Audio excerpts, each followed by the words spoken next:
Hey, happy Tuesday. Glad you're still with us. And we are continuing our journey with Paul in his second letter.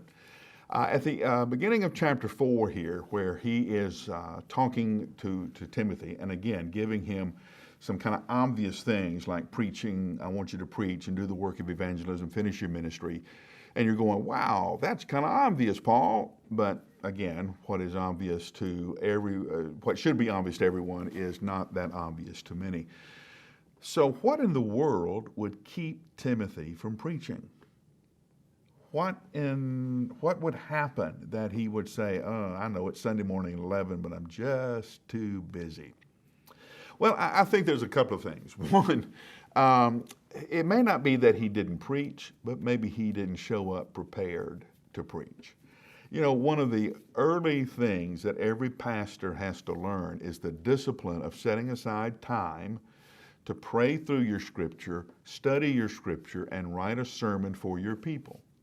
That takes more time than you would think. Well, to write a good one takes more time. You can write any kind of junky sermon in a couple of minutes. But to write one that's going to impact your people and be truthful to Scripture takes some discipline. But you've got committee meetings to go to, you've got people to see in the hospital, you've got counseling sessions, premarital counseling, you've got all of these things that keep you from being able to settle into the Word and hear what God is saying to you and what He wants to say through you. Now, if it was bad in Timothy's time, it is horrendous in our time. According to Google, the average adult attention span is 8 seconds. Yeah, you heard me right, 8 seconds. That is, when you call up a web page, that web page has 8 seconds to capture your attention, to make you stay on that website and click on something on that website. If not, you're gone. 8 seconds, I'm going to look at that page and I'm going to make a decision on whether or not I'm going to click on this page or move on. 8 seconds.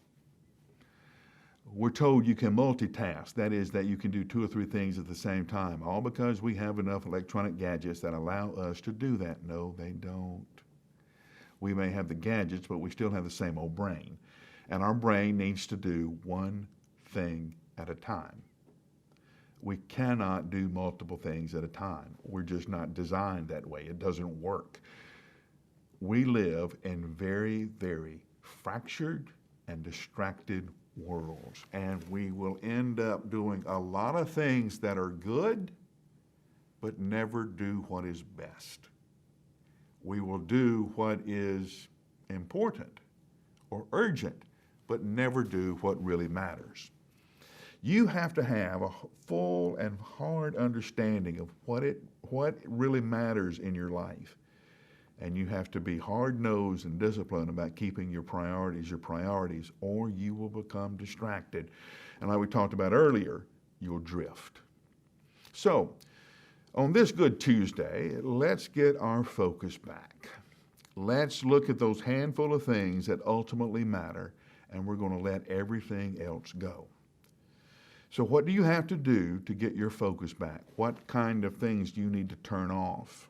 Maybe you need to take a break from email. Maybe you need to take a break from social media. Maybe you need to turn the television off just to let your mind and your body all get the same place at the same time and not live so distracted.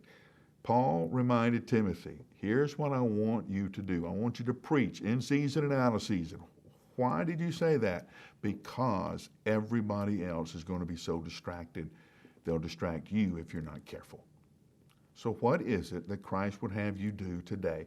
What is it that really ultimately matters? I'll give you about 60 seconds to clear up your distraction, and I'll see you tomorrow.